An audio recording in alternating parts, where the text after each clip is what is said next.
Olá, boa tarde novamente, boa noite, bom dia para quem nos acompanha de outros lugares. De volta então à nossa programação da 14ª edição do Dia Mundial da Internet Segura no Brasil. E agora para o nosso terceiro painel, lições aprendidas, novos desafios e ferramentas de segurança digital.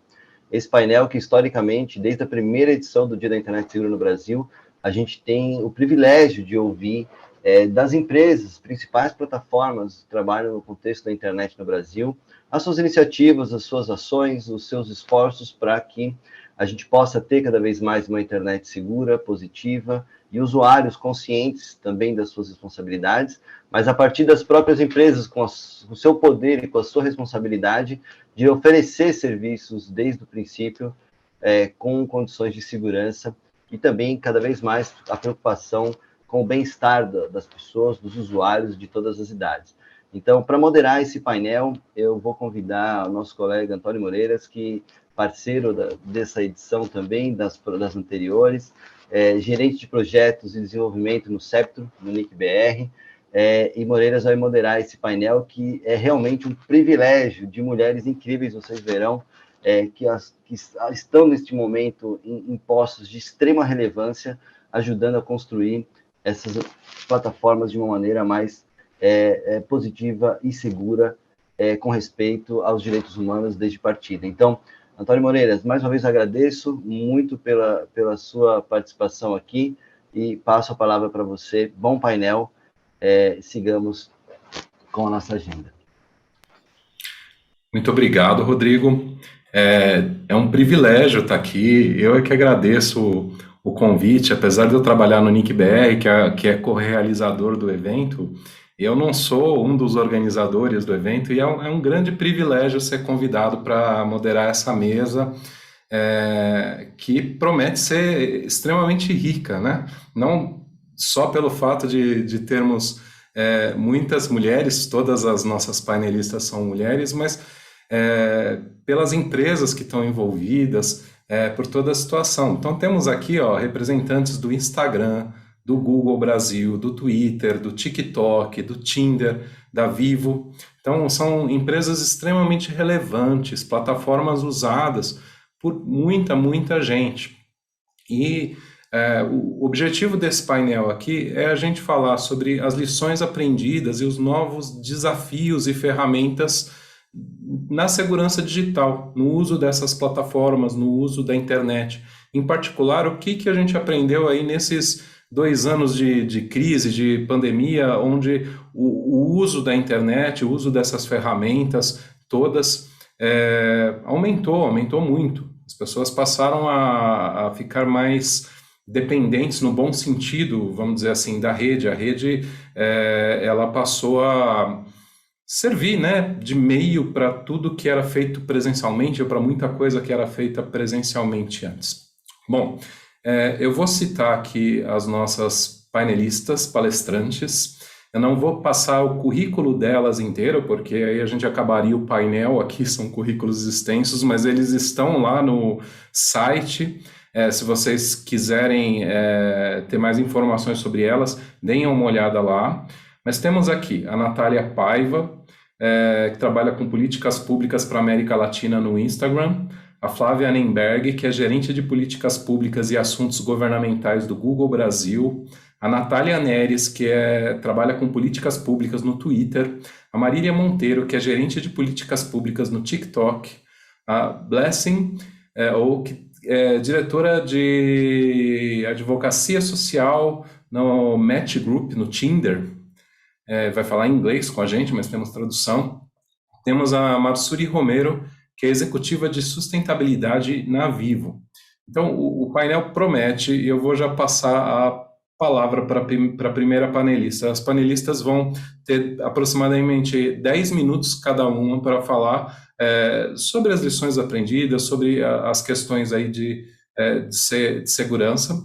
E no final a gente abre para perguntas, né? E faz uma rodada de perguntas com todo mundo.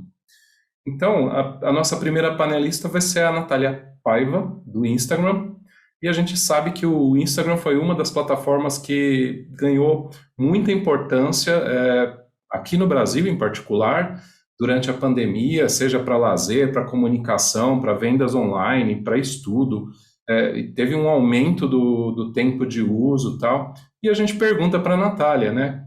Quais são as novidades disponíveis na plataforma para melhorar a experiência do usuário de segurança? Quais foram as lições aprendidas aí nesse período? Natália, a palavra é sua. Boa tarde, Moreiras. Boa tarde a todo mundo que esteja aqui assistindo a gente, compartilhando desse momento que é tão importante no ano, né? A gente parar para refletir, discutir e pensar estratégias de como construir uma internet cada vez melhor para todo mundo. É um prazer estar aqui. Vou compartilhar minha tela. Só um segundo.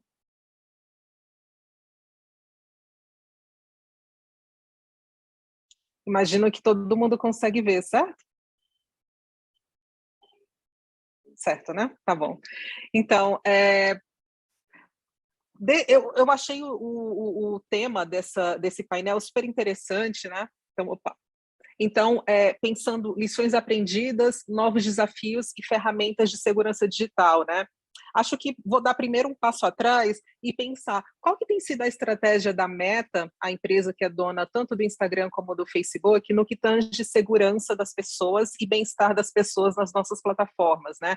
Ela é basicamente dividida em três principais pilares. O primeiro deles são as políticas, né? O que pode, o que não pode ser compartilhado, impulsionado nas plataformas, né? De acordo com uma série de princípios, entre eles o respeito à dignidade humana, o direito à privacidade, a segurança das pessoas.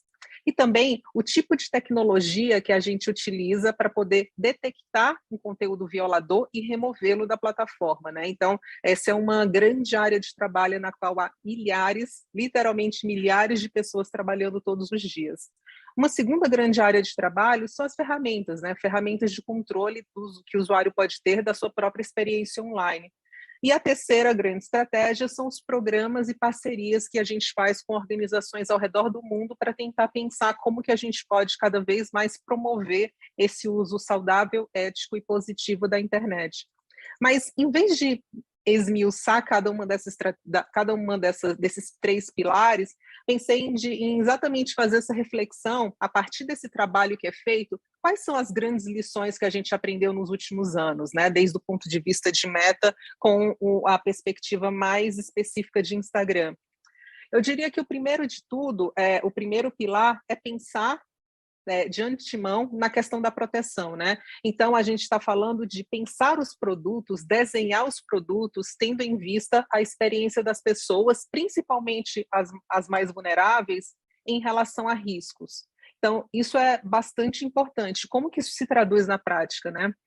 Então, é importante dizer que hoje há uma série de proteções, né, a gente falou em grupos vulneráveis, que são aplicadas by default, por padrão, né, assim que o usuário se inscreve na plataforma, para quem é menor de 18 anos ou menor de 16 anos, né? Então, a gente está falando que, por exemplo, uma conta de uma pessoa de 15 anos uma pessoa de 15 anos que abre uma conta no Instagram, essa conta vai ser privada por padrão, né?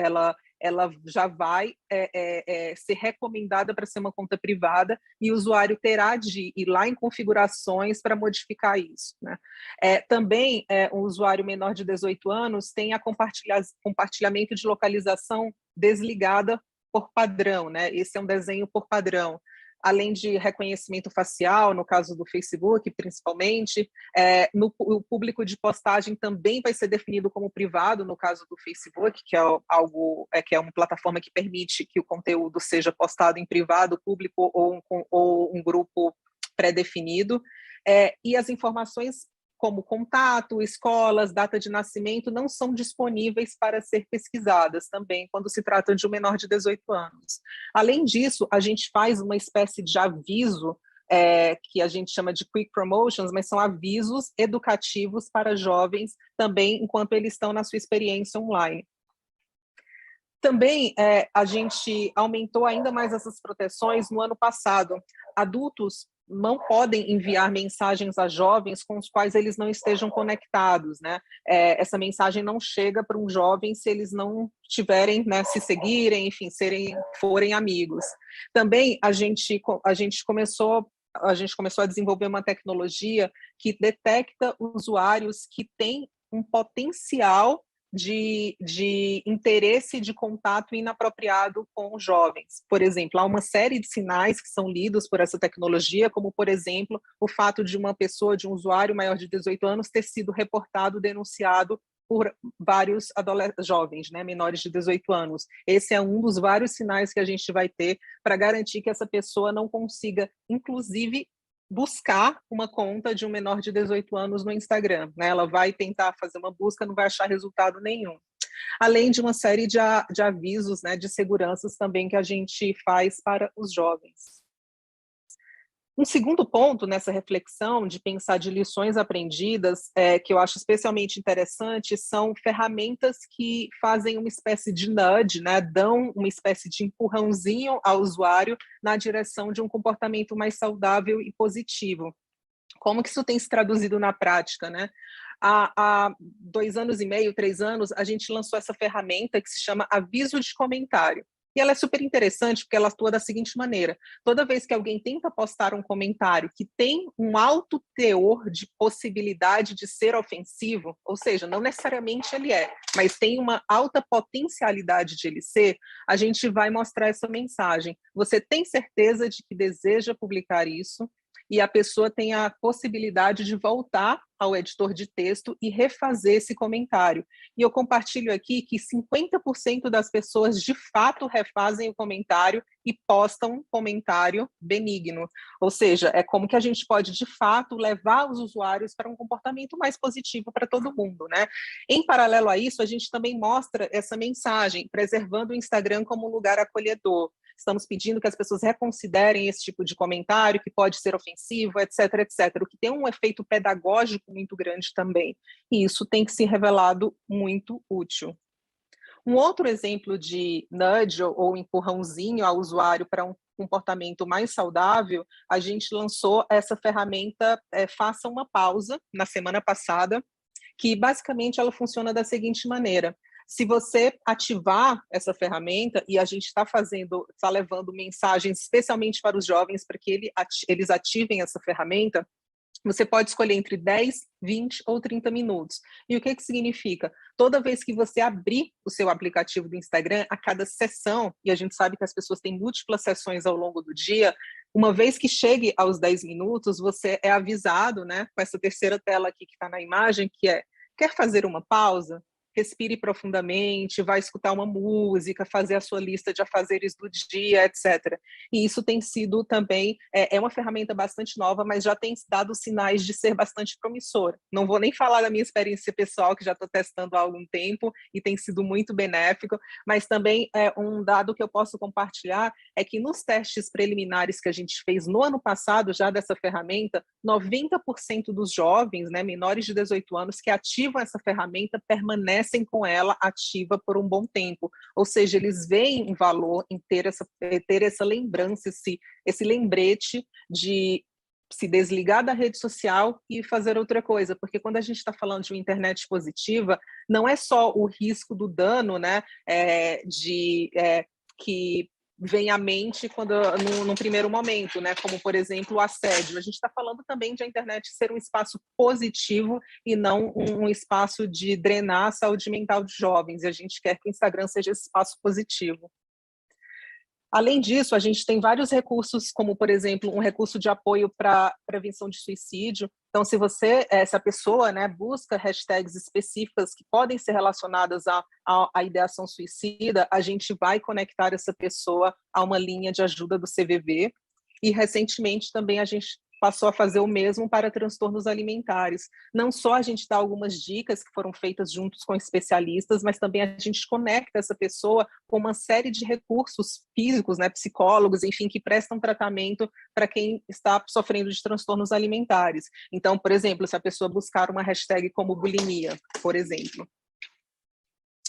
Terceiro ponto que eu traria, que eu já estou vendo que meu tempo já está passando, é o tema de educação. E aí, de educação para além, né, e eu acho que fica o grande desafio aqui de a gente ir para além da cartilha, né, para além do guia. Como que a gente pode, de fato, chegar aos jovens e à população de uma maneira geral para tratar de temas como internet segura, positiva e saudável para todo mundo. Então, do lado do Instagram, a gente tem feito diversos programas do gênero que são tão diversos que inclui como eventos presenciais. A gente fez o Festival Amarelo um pouco antes da pandemia, que foi um evento físico para jovens de escolas públicas em São Paulo, para falar um dia todo sobre prevenção ao suicídio e saúde mental, que culminou com um show do Emicida no seu álbum Amarelo, que também fala sobre essa questão. Também eventos presenciais sobre transtornos alimentares. A gente fez uma exposição num museu para falar sobre estigma de peso e sobre positividade corporal. A gente faz também guias, a gente tem já uma nova edição do Guia dos Pais para ajudar pais e professores a orientarem os seus filhos no uso saudável da internet, em especial do Instagram. Mas a gente também tem feito campanhas mais massivas do ponto de vista do bem-estar digital. Então, a gente faz parcerias com criadores. Aqui tem um exemplo de algo que eu acho que é uma fortaleza das redes mesmo, de juntar, fazer duplas de criadores de conteúdo que têm um alcance e uma relação próxima com as pessoas e especialistas no tema, né? Então, aqui tem a Ju Romano e a Sofia, que é a Sofia, que é uma especialista em transtornos alimentares, educando as pessoas sobre o tema, né? Também a gente fez um documentário sobre como novos imaginários também podem ser construídos por meio de um uso positivo da internet, o que é algo que não é menor, né? Então, quando a gente fala de bem-estar, principalmente de bem-estar de populações vulneráveis na internet, a gente está falando também da possibilidade dessas pessoas se virem em espaços representados e se virem também desconstruindo estereótipos e reconstruindo novos imaginários. Então, a gente fez também um documentário sobre isso e faz, enfim, vários outros programas nesse sentido. Mas, por fim, eu queria falar sobre a internet que a gente faz, que é um programa que a gente lançou semana passada, justamente para tratar sobre essa questão da internet positiva. Então, não é somente uma internet livre de danos, como assédio, discurso de ódio, etc., mas é uma internet também que ajuda as pessoas e que faz bem para a saúde mental das pessoas e que coloca as pessoas em conexão com as outras de uma maneira positiva. Então, basicamente, a gente quer promover uma conversa pública sobre como a internet pode ser esse espaço de conexão e de inspiração, e convido todos aqui para fazer parte dessa conversa, que vai ser feita por meio de lives, vídeos, podcasts, enfim, até um site dedicado para isso. Mas tudo isso pode ser encontrado em www.internetqueagenteFaz.com.br. E, por fim, já estou finalizando, um outro aprendizado que a gente tem tido, né, nesses últimos anos é a questão de cocriação.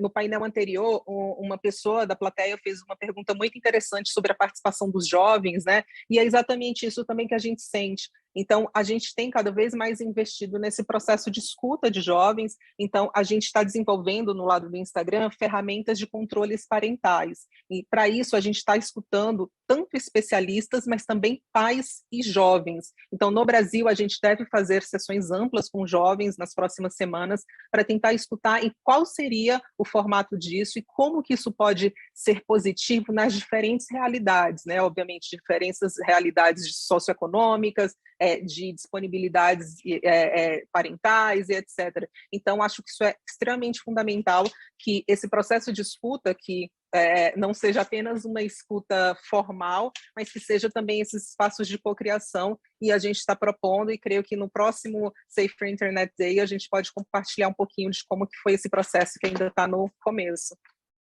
É isso, gente. Muito obrigada. Foi um prazer aqui estar com vocês e fico à disposição para as perguntas. Muito obrigado, Natália. As perguntas a gente deixa no final. Foi excelente sua apresentação, excelentes as lições aí do Insta e as iniciativas do Insta.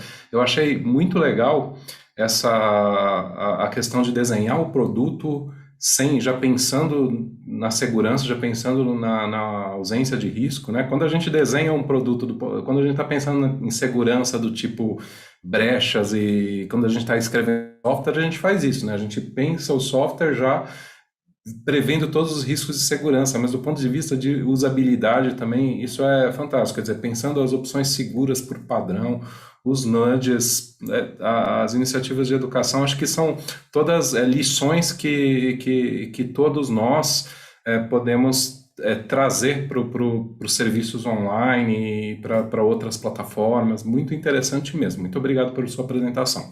Bom, vou passar a palavra agora para nossa segunda panelista do dia, que é a Flávia Nimberg, que é do Google Brasil. Então, na mesma linha da Natália, que a gente comentou que durante a pandemia o uso aumentou, o uso foi muito grande. Eu acredito que no Google também tenha sido algo assim, né? Porque o Google tem uma gama enorme de produtos que definitivamente fazem parte da vida de todo mundo. E a gente sabe que também tem esforços do Google para ampliar a segurança dos usuários, para ampliar o bem-estar digital, essa palavra é muito legal, essa expressão é muito legal. E a gente queria ouvir então de você, Flávia, quais as ações do Google nessas áreas, o que você tem para compartilhar com a gente, a palavra é sua. Obrigada, boa tarde a todos, a todas, a todos. Queria começar a minha apresentação, na verdade, agradecendo pelo convite para falar nesse painel. Estou muito feliz de poder participar desse dia com vocês. Queria também parabenizar a SaferNet, NIC-BR, CGI pelo evento. Eu tenho acompanhado desde o início do dia em alguns momentos e a programação está muito interessante. E aproveito para cumprimentar também as outras expositoras que estão aqui nessa mesa, compartilhando a minha alegria de fazer parte de uma mesa com representantes mulheres, todas as empresas aqui representadas pelas mulheres, e também queria te cumprimentar, Antônio, e agradecer pela moderação desse painel. Eu vou compartilhar minha tela para começar uma apresentação. Peço que vocês só me avisem.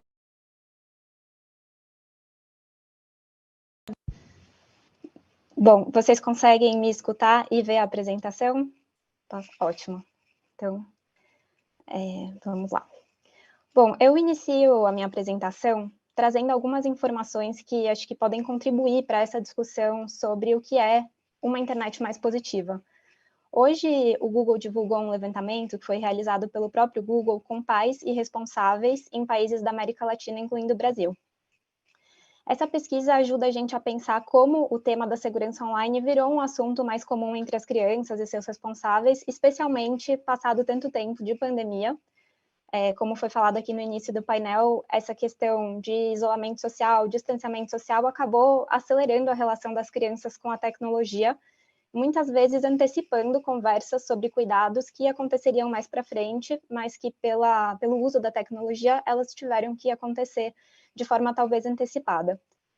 Como vocês podem ver aqui nesses dados que eu compartilho, desse estudo publicado pelo Google, 67% dos responsáveis que participaram dessa pesquisa se sentem mais confortáveis hoje em ter os seus filhos usando um dispositivo conectado à internet para uso educacional do que antes da pandemia.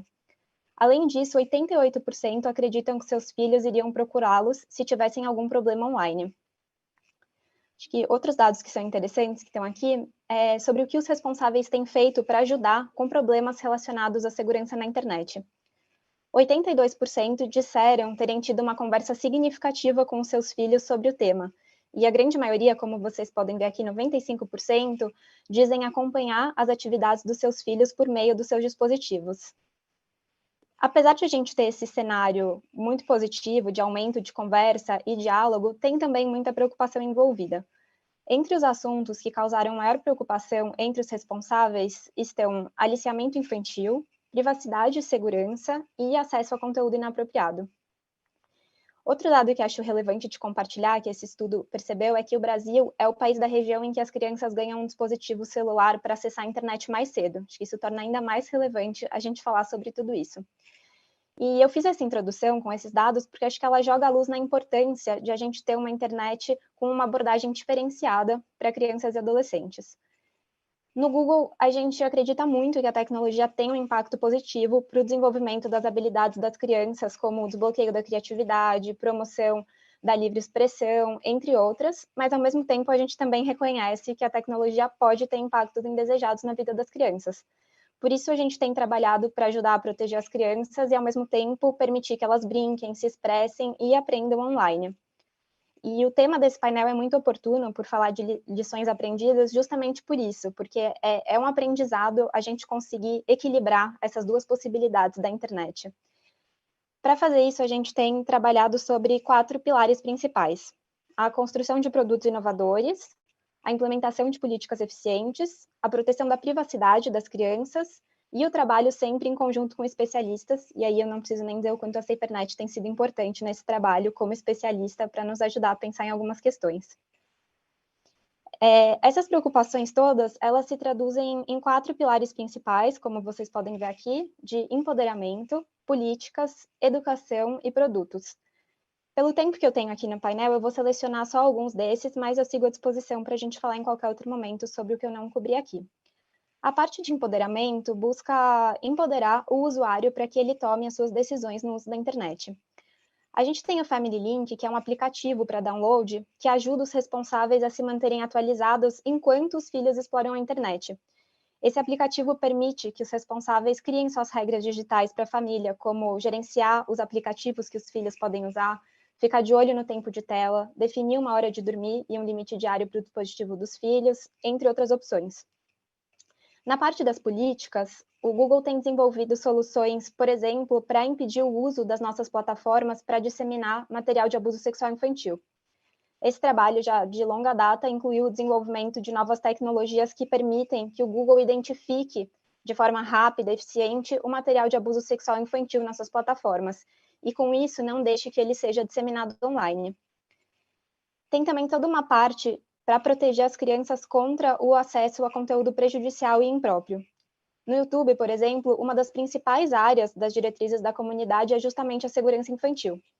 De acordo com essas diretrizes, os conteúdos que sexualizam menores ou que mostram atos nocivos ou perigosos podem ser removidos. Na parte de educação, o Google acredita muito na educação como uma forma de prevenção. E aí o nosso principal programa educacional global é o Seja Incrível na Internet, talvez alguns aqui já conheçam. Um programa que foi desenvolvido por especialistas para capacitar as crianças, para que elas usem a web de uma forma mais segura e com sabedoria. Esse programa inclui o Interland, que é um jogo online que ensina principais lições de segurança na internet. Tem também um pacote de recursos que professores podem usar nas suas aulas, incluindo atividade escolar, e algumas dicas para os pais terem acesso a conteúdo que ajude eles a conversarem com as suas crianças dentro de casa. E, por fim, na parte de produtos, tem o Safe Search, que é um recurso que ajuda a filtrar o conteúdo explícito nos resultados da busca do Google, evitando o risco de que as crianças encontrem resultados indesejados, e isso é um padrão hoje para todos os usuários conectados com menos de 13 anos que têm as suas contas gerenciadas pelo Family Link. Imagino que também muita gente já conheça o YouTube Kids, que fornece uma experiência separada do YouTube, especialmente para crianças e que os pais podem controlar, e também a experiência supervisionada do YouTube, que existe desde o ano passado, e os pais que usam o Family Link também podem permitir que seus filhos acessem o YouTube com uma conta supervisionada. E aí tem 3 configurações de conteúdo possíveis para a escolha de acordo com a idade dos filhos. E aí, a depender dos ajustes escolhidos, pode ter, por exemplo, as transmissões, os comentários, o chat ao vivo desativados, bem como a capacidade de fazer upload de conteúdos e fazer compras. E aí, quando eu falo, então, em uma abordagem diferenciada para crianças e adolescentes, eu me refiro também ao uso de linguagem e comunicação visual que são apropriadas para esse público. E aqui eu trago 3 exemplos disso. Primeiro, o Seja Incrível na Internet, que eu já comentei na minha apresentação, ele usa a linguagem de games, de jogos, para tratar de assuntos difíceis, como a questão do bullying, por exemplo, com as crianças. Tem também o Guia de Privacidade para Adolescentes, que traz informações sobre a privacidade e o uso de dados dos usuários num formato de perguntas e respostas, que é um formato bem fácil de compreender. E o Guia de Privacidade do Family Link para crianças e adolescentes, que tem 3 versões, cada uma delas adaptada a uma faixa de idade, então também com conteúdo e com linguagem adequada a essa determinada faixa etária. Bom, com base em todo esse trabalho, a gente anunciou no final do ano passado algumas atualizações de produtos, e isso tem muito a ver com o tema desse painel. Quando a gente está falando de lições aprendidas, é justamente essa capacidade de atualizar e de aprender com especialistas, com os usuários, como a gente pode melhorar os nossos produtos. Eu vou compartilhar aqui também uma parte disso, e não tudo, pelo tempo que a gente tem, mas selecionei o que eu acho que pode ser mais interessante. Em relação à localização, por padrão, o histórico de localização ele já é desativado para todas as contas, e as crianças com contas provisionadas não têm a opção de ativar. Aí, mais recentemente, o que o Google fez foi estender esse padrão para os menores de 18 anos, que agora não têm a opção de ativar o seu histórico de localização. Já no YouTube, foram feitas algumas mudanças voltadas à melhoria do bem-estar. Com essas atualizações, a reprodução automática de vídeos para espectadores com menos de 18 anos foi desativada por padrão. Então, aquilo de emendar um vídeo no outro, por padrão, está desativado, e junto a isso tem os lembretes para fazer uma pausa e para lembrar da hora de dormir. A gente também passou a remover conteúdo excessivamente comercial da plataforma, como aqueles vídeos que focam só nas embalagens de um produto ou que só encorajam a criança a gastar mais dinheiro, além de ter sido disponibilizado um guia para a família, que sugere formas de ajudar as crianças a entenderem como o conteúdo aparece no YouTube, inclusive essa parte de promoções. Algumas alterações foram feitas também sobre os uploads no YouTube, então agora com envios privados, o conteúdo pode ser visto só pelo usuário e pelas pessoas que ele escolher. Isso ajuda os usuários mais novos a tomar as decisões mais informadas sobre como eles querem que seja a sua presença online, sua privacidade digital, e encoraja também os jovens a escolher se eles preferem tornar o conteúdo público ou não.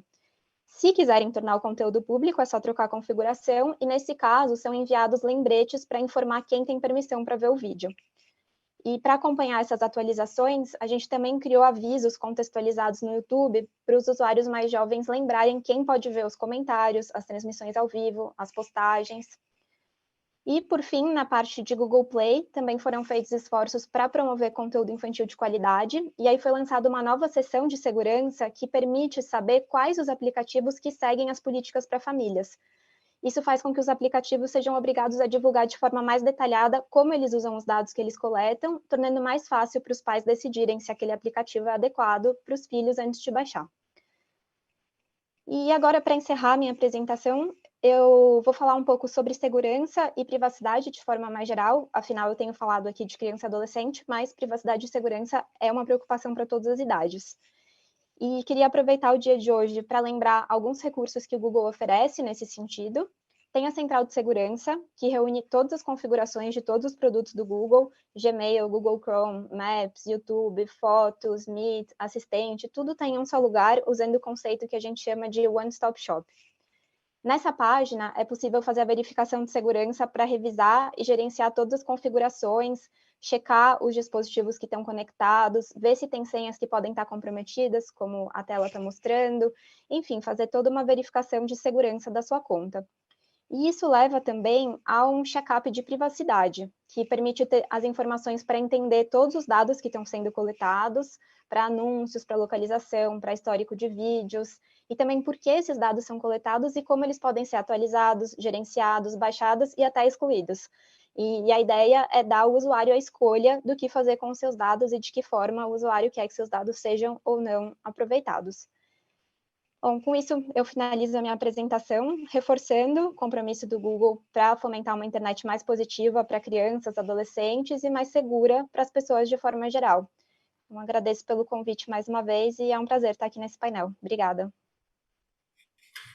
Nós aqui agradecemos a sua apresentação, a sua participação, Flávia, e a boa vontade do Google de estar aqui presente, colaborando, e foi uma apresentação muito interessante. Eu vou evitar de fazer mais comentários, eu vou chamar logo a nossa próxima panelista aqui, porque o tempo está passando de forma bastante rápida e temos muito chão ainda, a Natália Neres, que é responsável por políticas públicas no Twitter. A gente sabe que recentemente o Twitter lançou materiais, orientações de segurança, também tem adotado novas medidas de proteção para os usuários, né, com destaque até para a segurança de mulheres. Então, a gente queria pedir para a Natália para que faça um panorama dessas ações, quais as mudanças durante a pandemia. Então, Natália, a palavra é sua. Obrigada, Antônio. Obrigada, Sinternet, pelo convite. É um prazer estar aqui, somar nesse evento tão importante, né, tão esperado para a comunidade que trabalha com esses temas. Obrigada por esse espaço e poder falar a partir do Twitter, né, sobre os novos desafios e aprendizados que nós tivemos, principalmente nesse contexto, né, dos últimos anos de pandemia. Cumprimento todas as minhas colegas, um prazer dividir esse espaço com vocês. Vou começar, então, também vou compartilhar a minha tela.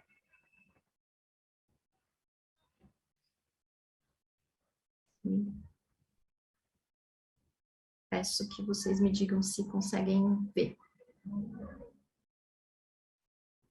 Sim? Perfeito, obrigada.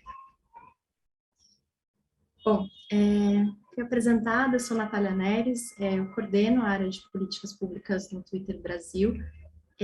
Eu pensei em dividir, né, o meu tempo de fala aqui, que é curtinho, né, e há muita coisa mesmo para dizer, em 4 momentos diferentes, né. Acho que um primeiro, falar um pouco das características do Twitter.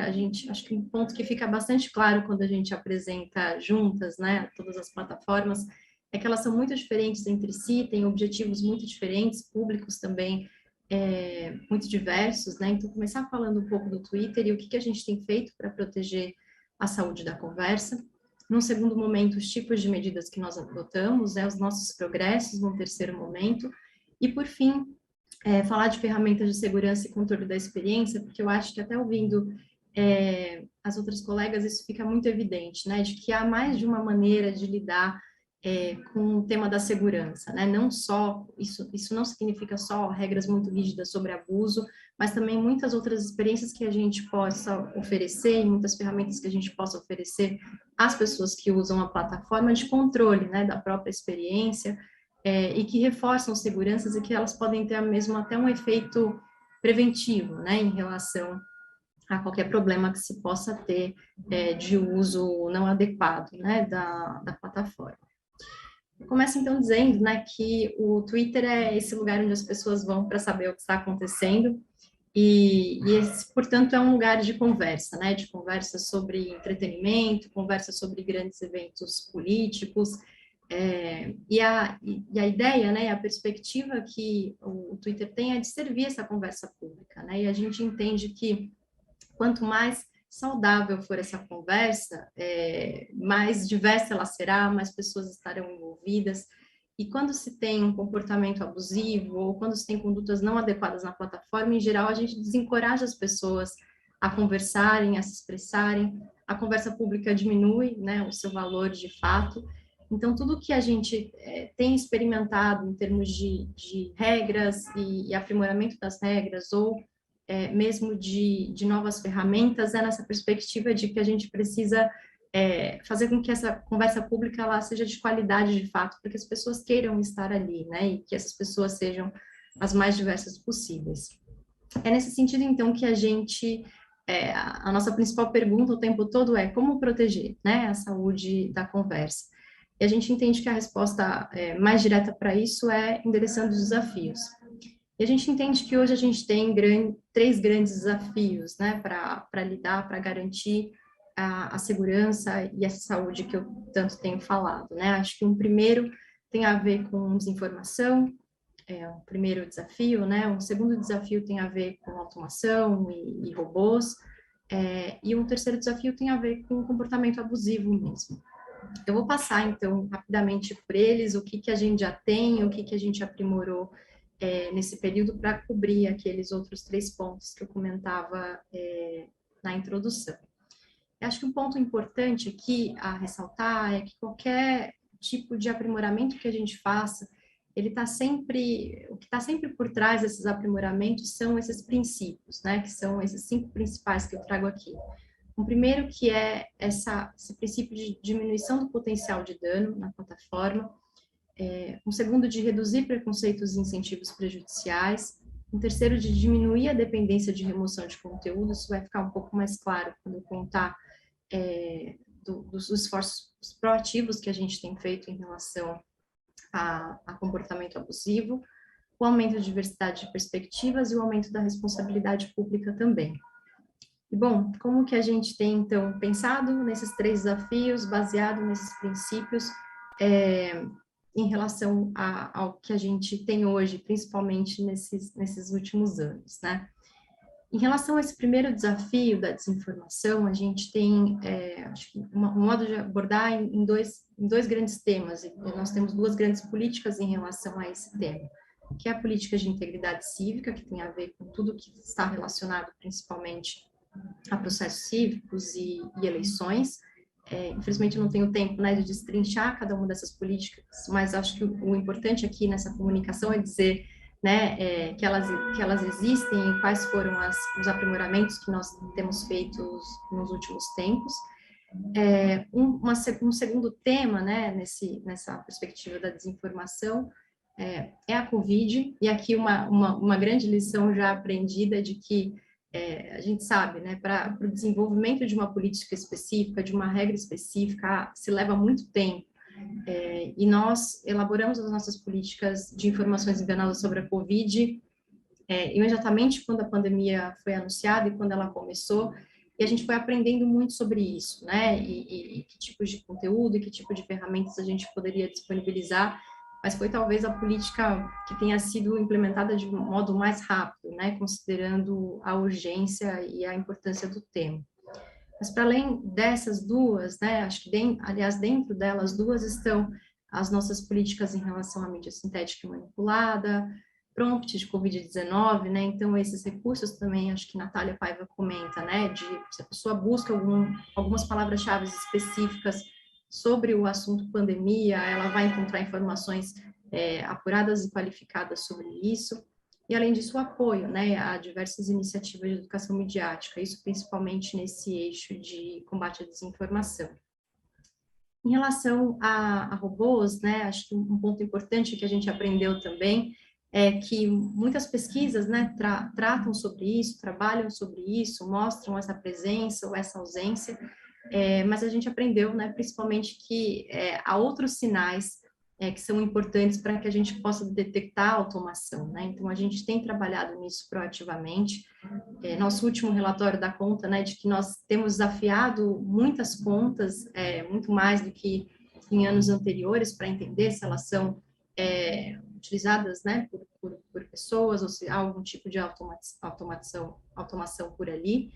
E a gente tem feito também, incrementado muito os desafios anti-spam proativo, principalmente para evitar a tentativa de manipulação da plataforma, com foco nas conversas em torno da Covid-19, né? Então, a Covid-19, a situação da pandemia também faz com que todas as nossas políticas em relação a esse tema sejam revistas e aprimoradas em larga escala, né?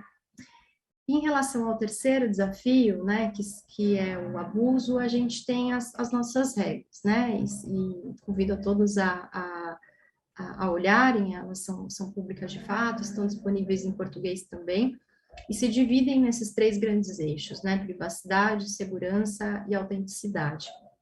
Em relação às regras de privacidade, passando muito rapidamente por elas, estão, né, a proibição de divulgação de informação privada e também de nudez não consensual.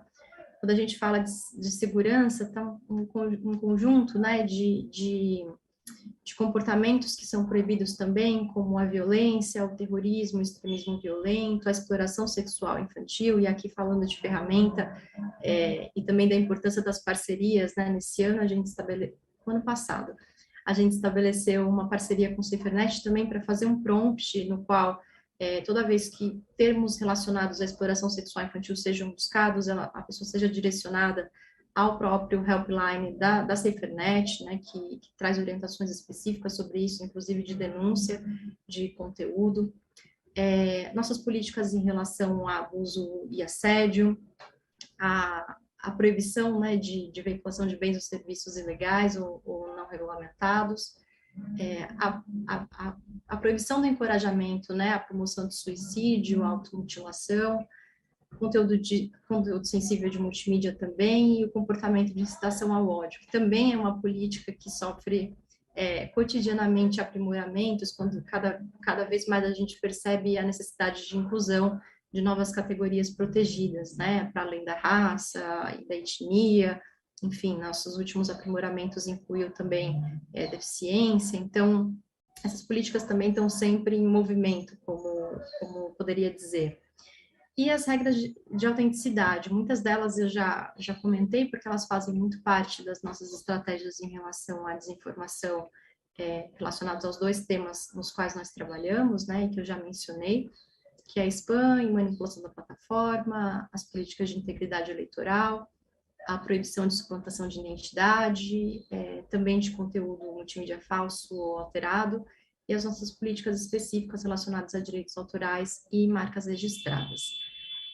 Bom, para todos esses comportamentos, a gente tem um mecanismo de denúncia, e a novidade que a gente tem em relação a isso nesse ano é a inclusão de mais uma categoria, né? Então, vocês podem ver aqui que a gente tinha a possibilidade de denunciar se é suspeito, se é spam, se é abusivo ou nocivo, se traz imagem ou vídeo sensível, e agora a gente tem também a opção de denúncia de algo que seja enganoso em relação à eleição ou evento cívico.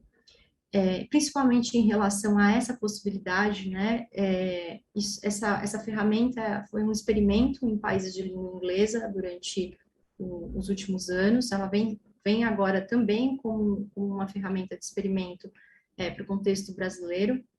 E, na verdade, todas essas denúncias, elas servem, claro, para que a gente aprecie ou, eventualmente, haja em relação a elas, mas principalmente para que a gente possa entender o que é reportado na plataforma como potencialmente enganoso, para que a gente melhore os nossos próprios mecanismos de identificação proativa desses conteúdos, né? Então, essa ferramenta, ela tem essa característica, né, de ser piloto exatamente para isso, para que a gente possa lidar melhor de uma forma proativa, como a gente já vem fazendo em relação a esses dois tipos de conteúdo. É claro que eu estou falando muito de um uso de tecnologia, mas a gente também conta com uma revisão humana, com treino de contexto e conteúdo, é claro, e também a gente aplica uma série de medidas. E acho que é importante lembrar disso também, porque se o nosso foco é somente na suspensão ou não de conta, a gente perde a dimensão de que há outros tipos de medidas que podem ser tomadas de forma muito granular e que, inclusive, podem ter um efeito de educação nessas pessoas que usam a plataforma de uma forma não necessariamente apropriada, né? E isso, o que eu quero dizer com isso? É que a gente pode aplicar as nossas medidas tanto contra tweets, tanto quanto contra contas, né? E elas têm uma granularidade muito grande. A gente pode rotular tweets para dar mais contexto, a gente pode limitar a visibilidade de um tweet, a gente pode exigir de fato a sua remoção, ou a gente pode rotular com uma exceção de interesse público, se a gente entende que aquela informação é importante para estar no debate público e pode fomentar a conversa pública de maneira específica. E as medidas contra as contas, né, que pode ser a exigência de edição da mídia ou do perfil, colocar a conta no modo de somente leitura, né, então essa pessoa fica com uma conta congelada e ela não consegue tweetar, retweetar ou curtir conteúdos. A gente pode verificar a propriedade de conta, que era o que eu estava comentando um pouco sobre os desafios, né, quando eu falava de automatização, e a suspensão permanente, né, que é uma das políticas, é a política de fato mais severa, né, no qual a gente remove essa conta de uma forma definitiva e esse usuário não pode voltar para a plataforma. Quais são os nossos progressos? Acho que eu vou contando um pouco, né, das parcerias que a gente fez em relação à exploração sexual infantil, a nova ferramenta de denúncia de conteúdo desinformativo sobre os temas que nós trabalhamos, mas acho que um dado importante também é do progresso em relação à identificação desse conteúdo, né? Até 2017, nada do que a gente sancionava por abuso era levado às equipes por meio de tecnologia, e hoje a gente tem aprendido muito com todo esse conteúdo e, no geral, né, dado do nosso último relatório, dá conta de que 65% do que a gente sinaliza por abuso, ele foi descoberto pelas nossas equipes de maneira proativa, né? Então, isso é um aspecto muito importante também, da perspectiva de tirar do usuário, né, o peso da denúncia. E acho que outro dado importante também em relação a esse conteúdo problemático na plataforma é de que eles representam muito pouco, né, 0,1% de todas as impressões de conteúdos são tweets que violam as nossas regras, e de que, outro dado bastante relevante, né, de que 8% dos tweets removidos tiveram mais de 1.000 impressões. Então, também nessa questão do alcance e tendo em conta as outras medidas que a gente tem granulares, fazem com que esse dado nos mostre, né, de que, em geral, a conversa é saudável. Mas a gente tem lidado também, eu acho que de uma maneira muito semelhante, né, que Meta e Google também, com um foco muito grande nessas ferramentas de segurança e maior controle da experiência, né? E aqui a gente tem diversos tipos de ferramentas que podem ser utilizadas se a pessoa está tendo problemas com uma conta individual, com várias pessoas, se, em relação ao próprio feed, em relação à própria visibilidade que ela tem, né? Eu não tenho tempo aqui de descrever cada uma delas, mas eu acho importante, né, colocar aqui esses mecanismos de bloqueio, silenciamento, de remoção do seguidor, de controle de quem pode enviar DM, em relação às conversas mesmo, né? Possibilidade de ocultar respostas, de alterar quem pode te responder, se todo mundo que está ali, se só as pessoas que te seguem, se só pessoas mencionadas, também são ferramentas importantes de controle que podem ter um caráter até mesmo de uma certa maneira preventivo, né, em relação a um conteúdo que possa ter uma alta toxicidade, né. E além disso, acho que essas informações são muito importantes, né, os que os outros sabem sobre mim, principalmente para pessoas muito vocais, né, para ativistas, para jornalistas, de que há ferramentas específicas, né, de segurança, de proteção de tweets, de desativação de marcação de fotos, de visibilidade, e até mesmo de que dados são compartilhados da conta com o próprio Twitter que podem ser escolhidos, né, por essa pessoa e que fazem com que essa experiência seja um pouco melhor. A gente também anunciou recentemente, faz poucas semanas, né, a ferramenta de revisão de linguagem potencialmente prejudicial, muito parecida com o que a Natália mencionou, né, de que muitas pesquisas demonstram mesmo isso, né, de que uma vez que alguém tuita algo que pode ser potencialmente ofensivo, recebe um aviso de, bom, você gostaria de revisar essa mensagem? Em geral, né, essa abordagem demonstra que os usuários alteram ou excluem suas respostas mais de 30% das vezes quando são solicitados. Então, acho que isso é uma ferramenta importante também que está antes, né, de um potencial abuso e que se mostra relevante. E a gente também tem uma política recente, né, de aviso de conteúdo sensível para imagens e vídeos. O Twitter é esse lugar onde é o que está acontecendo, o que as pessoas gostam de falar, inclusive sobre coisas que, infelizmente, são tristes, como desastres naturais e outras coisas, mas a opção também, né, de marcar esse conteúdo, a sensibilidade desse conteúdo é muito importante também para a manutenção da saúde da conversa. Bom, eu não tenho tempo, né, de falar sobre cada uma dessas políticas de modo específico, mas um esforço importante que a gente vem fazendo também de comunicar, né, de tornar essas informações o mais disponível possível, principalmente para as pessoas que a gente entende que são mais vulneráveis ao abuso, ao assédio, que são, de fato, né, pessoas que têm um marcador identitário como raça, como gênero, como orientação sexual, enfim. E a gente tem, então, apoiado iniciativas de sociedade civil, principalmente, para produzir material sobre isso. Tudo isso que eu falei, né, tornar isso mais acessível. Então, hoje mesmo, né, a gente está apoiando o Minas Programa a lançar um guia de segurança no Twitter para meninas, né. A gente considera muito importante também a comunicação, uma comunicação diferente da que a gente faz nos nossos blogs e nossos canais institucionais.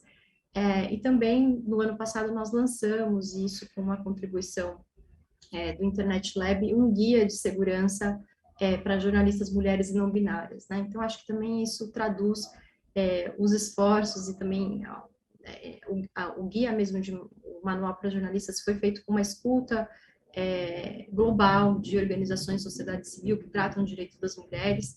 Então, dizer que todas essas estratégias estão combinadas, né, para fazer com que a conversa e a saúde da conversa seja cada vez melhor. Mas eu vou parando por aqui, convidando vocês a acessarem esse material e acessarem ao time de políticas públicas no Twitter Brasil para qualquer dúvida que vocês possam ter. Muito obrigada.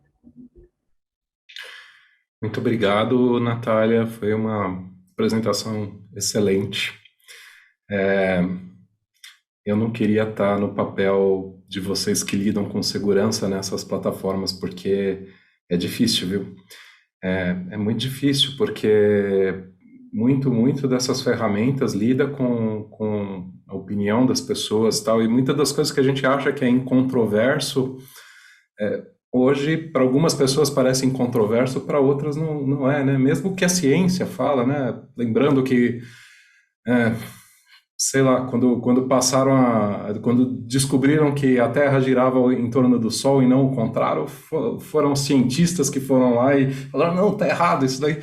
Assim, as coisas evoluem muito. É uma coisa muito difícil, mas a gente tem que avançar, e eu acho que a gente tem que avançar fazendo essas ferramentas e tentando, e é muito legal ver o esforço das plataformas e ver a boa vontade de vocês estarem aqui discutindo isso publicamente, sendo transparentes em tudo, todas as ações que estão sendo tomadas, de uma forma que todo mundo possa se manifestar. Isso é muito, muito bom mesmo, é excelente, e acho que a gente vai conseguir construir uma internet muito melhor com isso, com o tempo, uma sociedade muito melhor.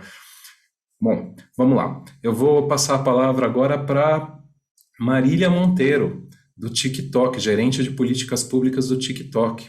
Então, a gente vê também um crescimento muito grande do TikTok, cada vez mais usado. A princípio, ele é um espaço aí um pouquinho mais informal, um pouquinho mais para diversão, para entretenimento.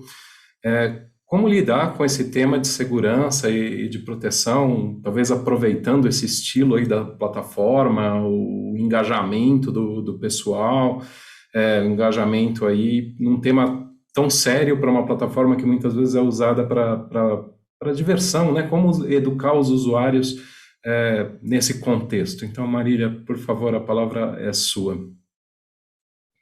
Obrigada, Moreiras. Boa tarde a todos que nos assistem aqui no Dia da Internet Segura.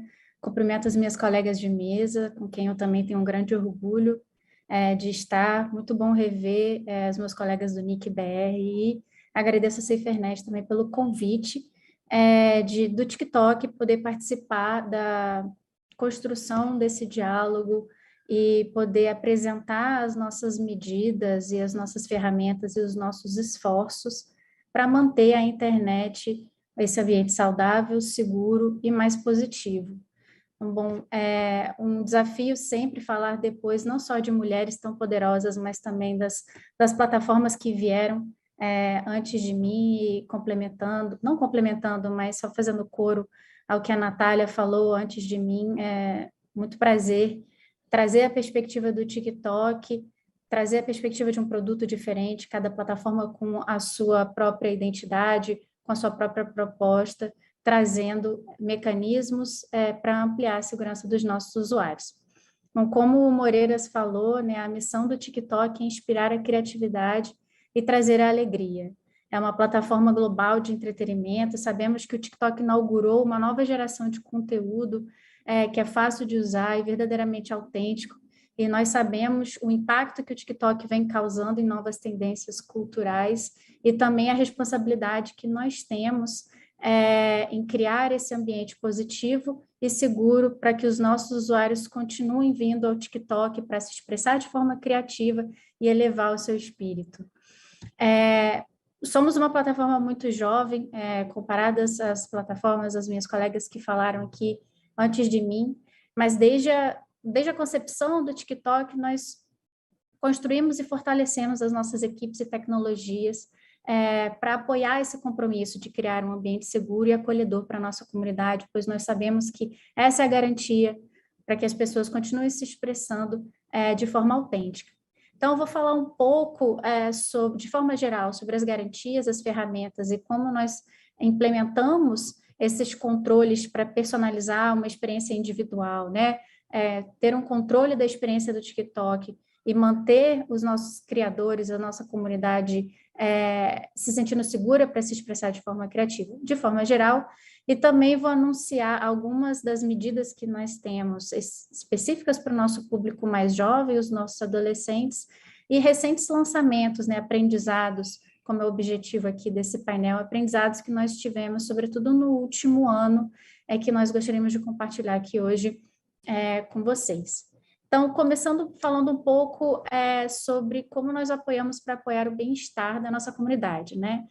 As nossas ferramentas de bem-estar digital, elas ajudam o usuário a ter mais controle sobre quanto tempo ela gasta no TikTok. Então, muito parecido com as ferramentas que as minhas colegas apresentaram aqui, nós temos o gerenciamento do tempo de tela, né?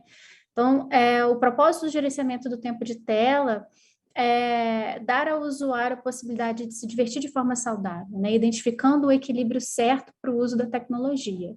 E, além do gerenciamento de tela, que é possível você configurar nas configurações do uso da plataforma e determinar o tempo que você gostaria de dedicar a cada momento em que você entra no TikTok diariamente, nós também trabalhamos junto com a nossa comunidade de criadores para, dentro da experiência daquele usuário que está passando lá certo tempo, né, subindo vídeos, passando pelos vídeos no TikTok, nós enviamos incentivos para que ele faça uma pausa dentro dessa experiência dele, de ver vídeos feitos pela própria comunidade do TikTok, para que ele faça uma pausa, pare um pouco, faça algo offline, faça um lanche, leia um livro, fique um pouco com a família. Então, nós usamos a potência dos nossos criadores, a forma divertida, a forma criativa que eles têm de se expressar, para não criar rupturas tão grandes dentro da experiência daquele usuário vendo o TikTok, mas também para incentivá-lo a sair um pouco do TikTok. Continuando um pouco sobre as ferramentas relacionadas ao bem-estar, ou para gerar gentileza, como nós chamamos internamente aqui no TikTok, nós sabemos que os nossos criadores, eles colocam coração e alma na criação dos conteúdos que milhões de pessoas amam assistir e compartilhar. Então, nós pensamos de forma muito consciente nas ferramentas de controle da interação com esses conteúdos. Então, disponibilizamos algumas ferramentas de controle, sobretudo dos comentários que são feitos ao conteúdo desses criadores. Então, temos a possibilidade de filtrar todos os comentários feitos no vídeo de um criador. Então, quando esse recurso está ativado, os comentários não são exibidos, a menos que o criador, né, o usuário, escolha que ele apareça. Esse recurso ele complementa outros recursos que nós temos de controles de comentário também, que são filtros de spam e filtros de comentário contendo palavras específicas. E, além disso, temos também a possibilidade de excluir comentários em blocos simultâneos, né? Nós sabemos que os comentários são uma forma muito importante para os membros da comunidade se conectarem com os criadores e continuarem desenvolvendo maneiras expressivas de agradar aqueles que assistem os seus próprios vídeos, e com esses controles de comentário nós acreditamos que estamos desenvolvendo algumas maneiras conscientes de promover uma discussão e uma interação mais respeitosa dentro do TikTok. Seguindo para outras ferramentas específicas que nós desenvolvemos, dentro do TikTok, nós acreditamos que temos um compromisso de fornecer não só aos nossos criadores, mas também aos pais e responsáveis, maior visibilidade, controle e participação na jornada dos adolescentes e dos jovens que usam aquele aplicativo, né? Os pais e os responsáveis são parceiros essenciais para garantir a segurança dos adolescentes. Sentimos que eles não podem fazer isso sozinhos e nem nós podemos fazer isso sem eles. Então, estamos continuamente procurando formas e maneiras de envolver os responsáveis dentro da experiência do TikTok. Então, em 2020, nós lançamos uma ferramenta de sincronização familiar, que capacita, né, pais e responsáveis a personalizar as configurações de privacidade e segurança do jovem ou adolescente sob seu cuidado. Temos aqui a satisfação de ver outras plataformas com experiências e com recursos semelhantes para oferecer essa participação e ampliação do diálogo entre os pais responsáveis e os jovens. Então, explicando um pouco como é a sincronização familiar no TikTok. A sincronização familiar permite que um pai ou um responsável vincule a sua conta, a partir do seu próprio dispositivo, à conta do seu filho adolescente e ative certos controles, né? Um desses controles é o gerenciamento de tempo de tela, como eu mencionei anteriormente. Então, ele pode determinar quanto tempo o jovem gasta ali por dia no TikTok, passa por dia ali no TikTok determinado por ele. E além do gerenciamento de tempo de tela na sincronização familiar, aquele jovem ele também é submetido aos vídeos criados pela nossa comunidade, pelos criadores, a partir da percepção que ele passou certo tempo usando o TikTok, ele vai receber um desses vídeos de incentivo para que ele faça alguma atividade offline e saia um pouco do TikTok. A sincronização familiar também permite que o pai ou o responsável, né, os pais ou responsáveis também ativem um modo restrito, que é a possibilidade de restringir a aparência de certos conteúdos não considerados apropriados para aquela mãe, para aquele pai, que seja acessível àquele jovem. Tem também a possibilidade de bloquear mensagens diretas para aquele adolescente ou aquele jovem não receba mensagens diretas como um todo, ou desative também, ou selecione e limite quem pode mandar mensagens diretas para aquele adolescente.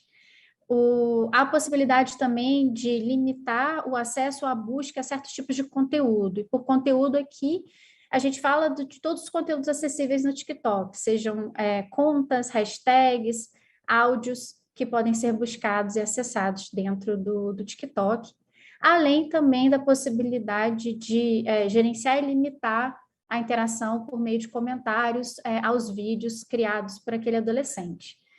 Além da sincronização familiar, da mesma forma como a Natália antes de mim, a Natália do Instagram falou, temos uma série de guias e muito recentemente atualizamos um guia específico para os responsáveis, fornecendo um pouco mais de ferramentas para que eles entendam o TikTok e para que eles também tenham um pouco mais de informações sobre as questões mais gerais e comuns de segurança na internet para essas famílias, para eles poderem dialogar de forma um pouco mais aberta com os nossos jovens, os jovens que usam o TikTok, os jovens que criam a plataforma junto com os seus pais e responsáveis. Acreditamos que isso é uma forma de auxiliar, né, essas gerações se encontrando no TikTok. E, muito consciente disso, nós sabemos que os jovens no TikTok ou fora do TikTok, eles estão crescendo em um mundo em constante mudança, e acreditamos que nós temos um papel relevante para ajudá-los a gerenciar a sua segurança e a sua garantia de estar crescendo de forma consciente dentro desses espaços digitais. Então, nós fornecemos aos jovens do TikTok configurações e controles de privacidade adequados para essa idade. Essas configurações adequadas à idade foram desenvolvidas pelo TikTok dentro de uma consideração muito cuidadosa, separando esse grupo de adolescentes de 13 a 18 anos a partir de uma abordagem desenvolvida e idealizada junto a especialistas na área do desenvolvimento de adolescentes, ciência da prevenção e proteção de jovens, né? E nossas políticas são baseadas não só nessa troca e nesse conhecimento adquirido por meio desses especialistas, mas também pela literatura acadêmica revisada e consultas constantes com especialistas externos e especialistas locais. Então, com base em todo esse conhecimento, nós distinguimos, né, adotamos uma distinção de diferentes faixas da adolescência, de início da adolescência, que são os jovens entre 13 e 15 anos, e o final da adolescência, que são os jovens de 16 a 17 anos. E quais são essas configurações baseadas nessa experiência adequada à idade? Então, as contas de menores de 16 anos, de adolescentes entre 13 e 15 anos, ela é privada por padrão. Então, isso significa que somente os usuários que esse grupo de adolescentes aprovar, seguir, aceitar o convite de amizade, poderão ver seus vídeos. A sugestão de contas desse grupo de adolescentes, ela é desabilitada, então ele não pode ser encontrado por uma busca ativa na plataforma, ela é desabilitada para esse grupo mais jovem de adolescentes. As mensagens diretas também estão desabilitadas automaticamente para esses usuários, para esses adolescentes menores de 16 anos, e para esses adolescentes mais velhos, entre 16 e 17, a configuração de mensagem direta ela é definida por padrão como para ninguém, né? E independente da idade, nós não permitimos que ninguém envie vídeos, imagens ou links de fora do TikTok por meio de mensagens diretas.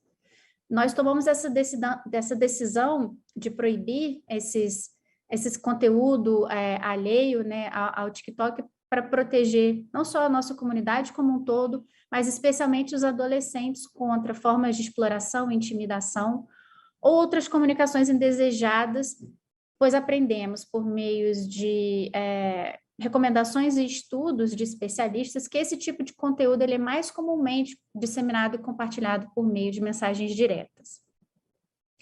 As transmissões ao vivo, né, as lives do TikTok, elas são desativadas e desabilitadas para menores de 16 anos. Os comentários também para esse grupo de adolescentes mais jovens só é permitido para amigos ou ninguém, então a função todos é desabilitada para esse grupo, bem como a capacidade de fazer download e descarregar os vídeos para esse grupo de adolescentes mais jovens. Os adolescentes mais velhos, de 16 a 17 anos, a configuração padrão deles de download é desligado. Ele pode alterar isso a qualquer momento, mas a configuração padrão é desligado. E de forma muito semelhante ao que a minha colega Flávia falou do Google, nós também implementamos alguns mecanismos dentro da experiência e do criar contínuo desse jovem para ele refletir de forma um pouco mais consciente sobre as suas configurações de privacidade por meio de pop-ups que sobem quando ele vai fazer upload de um vídeo mostrando as configurações no momento de privacidade, de download, de acesso do seu conteúdo. Duas funções características do TikTok, que é o dueto e a postura, elas são desabilitadas para adolescentes menores de 16 anos e para os adolescentes mais velhos de 16 e 17, a configuração padrão para posturar e duetar é definida somente para amigos. E outra questão específica do TikTok, que são os presentes digitais e em live streams, elas estão bloqueadas para qualquer usuário menor de 18 anos. E no último ano, nós aprendemos um pouco mais sobre o bem-estar desse grupo de adolescentes, esse grupo de jovens no TikTok.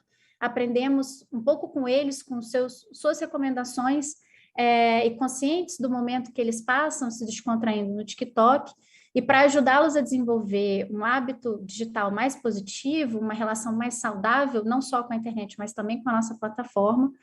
E por isso nós desabilitamos as notificações por push para os adolescentes entre 13 a 15 anos a partir das 9 da noite e para os adolescentes mais velhos a partir das 10 da noite. Eles não recebem notificações do aplicativo a partir desse horário. E para concluir minha fala, gostaria de trazer um aprendizado que nós tivemos no último ano e que refletiu em várias alterações de produto e de políticas no TikTok. Há alguns meses nós lançamos um projeto global para entender melhor como os jovens se envolvem dentro da internet com desafios e boatos potencialmente prejudiciais. Embora isso não seja algo exclusivo de nenhuma plataforma, nós sabemos que os efeitos e as preocupações são sentidos por todos nós que estamos aqui. Nós queríamos aprender como nós podemos desenvolver respostas mais eficazes à medida que nós trabalhamos outras formas de apoiar os adolescentes, os pais e os educadores nessa jornada de interagir na internet, interagir no TikTok. Durante esse projeto, nós conversamos com mais de 10 mil adolescentes, pais e professores, na Argentina, na Austrália, no Brasil, na Alemanha, na Itália, na Indonésia, México, Reino Unido, Estados Unidos e o Vietnã. Nós solicitamos a uma agência de proteção independente, chamada Presídio Safeguarding, para escrever um relatório que capturasse as principais conclusões, recomendações e aprendizados que tivemos com esses questionários, com essas argumentações que nós fizemos a esse grupo global. O relatório escrito pela Presídio Safeguarding pode ser lido e acessado pelo nosso blog.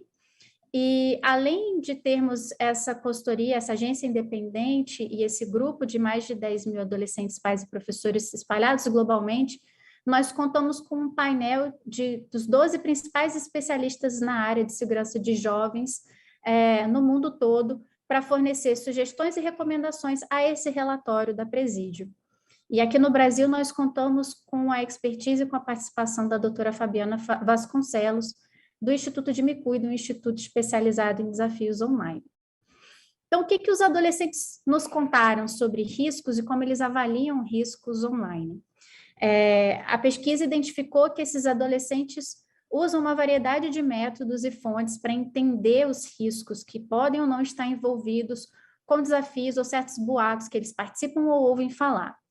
Então, isso inclui assistir outros vídeos de pessoas participando em desafios semelhantes, ler comentários daquele conteúdo, conversar com amigos. Então, nós sabemos que capacitar os adolescentes, fornecendo-lhes orientações, né, sobre como avaliar riscos potenciais, é uma medida muito relevante para auxiliar e manter o jovem seguro enquanto ele descobre coisas na internet. Cerca de 46% dos adolescentes entrevistados afirmou que gostaria de ter boas informações sobre riscos e também informações sobre o que seria ir longe demais dentro de um desafio. Enquanto isso, nós também ouvimos dos responsáveis, dos pais e dos educadores, que muitas vezes eles não sabem a maneira como abordar os adolescentes em relação a certos boatos que eles também ficam sabendo, que estão sendo disseminados na internet. Então, eles têm uma preocupação ativa de que se eles mencionarem o nome de algum boato ou de algum desafio, os adolescentes eles podem tomar conhecimento de um comportamento prejudicial que antes eles não tinham conhecimento. Então, cerca de 56% dos pais e dos educadores nos disseram que não mencionam boato de automutilação, a não ser que esse jovem, esse adolescente, traga para ele primeiro. E 37% dos pais nos indicaram que é difícil falar sobre boatos e desafios sem despertar o interesse desses adolescentes. Então, o que nós fizemos a partir dessas conclusões e dessas recomendações que nos foram dadas, ansiadas pelos adolescentes, pelos seus pais e educadores? Todos eles querem mais informações sobre desafios e boatos, como lidar e como abordá-los. Então, dentro do nosso centro de segurança, onde nós temos diversos guias para tratar de diversos temas, nós desenvolvemos um guia específico para desafios online. Então, dentro do guia, ele inclui conselhos para responsáveis e educadores sobre como tratar e abordar esses tópicos com os seus adolescentes. Nós também, a nível de produto, desenvolvemos um alerta em vídeos que subam no TikTok que tenham atividades potencialmente perigosas, e nós também melhoramos a linguagem como nós rotulamos e advertimos a nossa comunidade sobre esses conteúdos potencialmente perigosos relacionados a desafios ou boatos prejudiciais. Então, a partir do momento que um usuário busca esse conteúdo no TikTok, nós buscamos direcioná-lo ou incentivá-los a acessar o nosso centro de segurança para aprender um pouco mais sobre o tema, e também nós vinculamos buscas por boatos vinculados a suicídio ou automutilação a uma busca mais direta a especialistas no tema, como o Centro de Valorização da Vida. E para concluir minha fala, anunciamos hoje, no Dia da Internet Segura, uma atualização muito importante às nossas diretrizes de comunidade que nós aprendemos com essa experiência, com essa pesquisa. As nossas diretrizes de comunidade, elas já endereçavam as questões relacionadas a desafios ou boatos potencialmente perigosos dentro da nossa política de suicídio e automutilação. Mas hoje nós anunciamos uma atualização às nossas diretrizes de comunidade, em que nós criamos um novo item dentro das nossas políticas para endereçar especificamente essa categoria de desafios e boatos perigosos. Dessa forma, a gente orienta a nossa comunidade, traz mais clareza e transparência sobre como lidamos com esse conteúdo online. Bom, da nossa parte, nós sabemos que as ações que nós estamos realizando são apenas alguns dos trabalhos importantes que todos nós estamos realizando nesse setor, e nós continuaremos a explorar sempre, cada vez mais, novas medidas e novas formas de manter a nossa comunidade segura e criar um ambiente positivo para todos na internet. É um esforço coletivo, por isso é muito gratificante estar aqui com todas as plataformas e saber que estamos trabalhando coletivamente, junto com as plataformas, os adolescentes, os pais, especialistas, organizações e outros interessados em somar esses esforços para progredir e fazer da internet um ambiente mais positivo. Obrigada. Obrigado, Marília. Excelente apresentação. A gente está super estourado no tempo, então eu vou chamar sem mais comentários aqui a Blessing Okorogo, que é Director of Social Advocacy at Match. Ela é diretora de advocacia social para o Tinder. Nós contamos com tradução em tempo real, então se você não estiver assistindo no YouTube e não estiver ouvindo no seu idioma de preferência, procura o canal certo lá, o pessoal pode colocar instruções, o pessoal da equipe pode colocar talvez instruções aí nos comentários do YouTube. Por favor, Blessing, assuma. Obrigada, Antônio. Olá, pessoal. Eu sou a Blessing Okuro e eu sou a diretora do Match Group. Eu trabalho na parte de advocacia social. Agradeço muito a SaferNet por estar aqui hoje e poder ouvir todos esses líderes falando nesse painel sobre como as empresas estão trabalhando para trabalhar na segurança. Match Group opera um dos maiores portfólios sobre conectividade social e dados online. Par Perfeito, Tinder.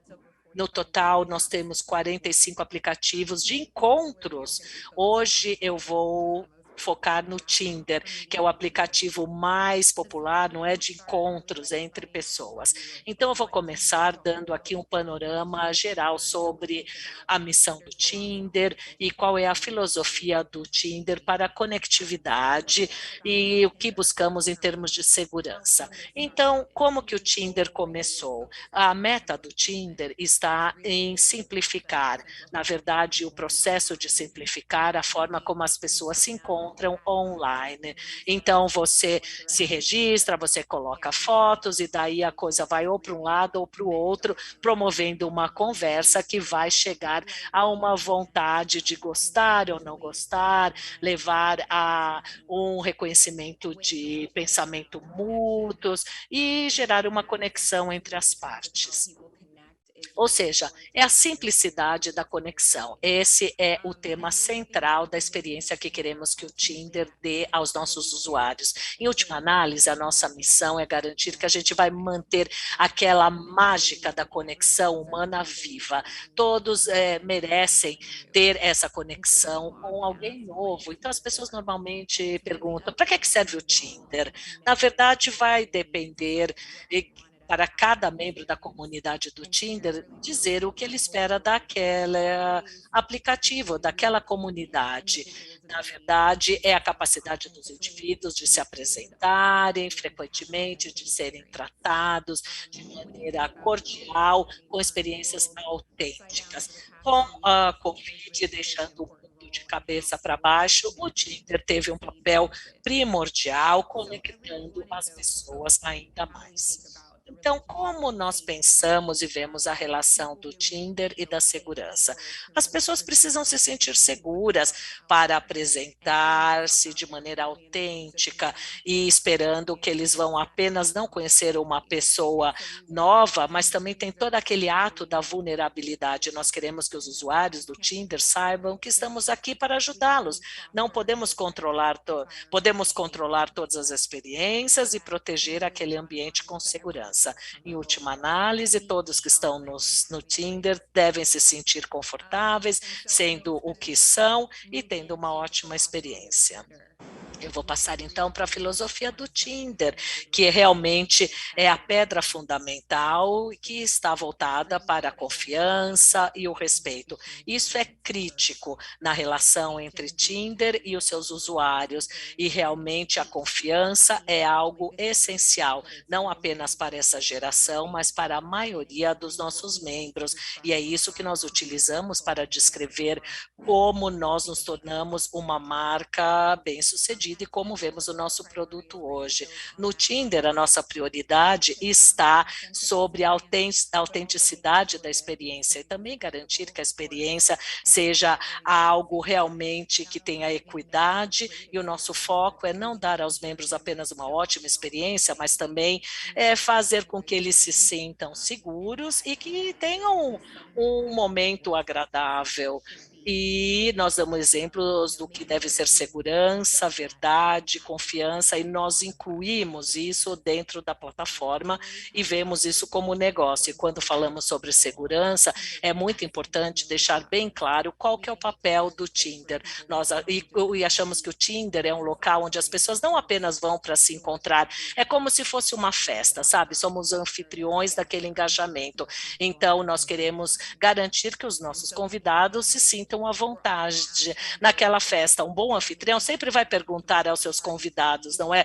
Tá tudo bem? Alguém está te incomodando? Alguém tem que ser responsável por aquele comportamento desagradável, e temos exemplos do que seria uma interação responsável em oposição a uma menos responsável dentro da plataforma. E é por isso que a primeira mensagem que os nossos usuários recebem quando eles se registram no Tinder tem o foco como respeito.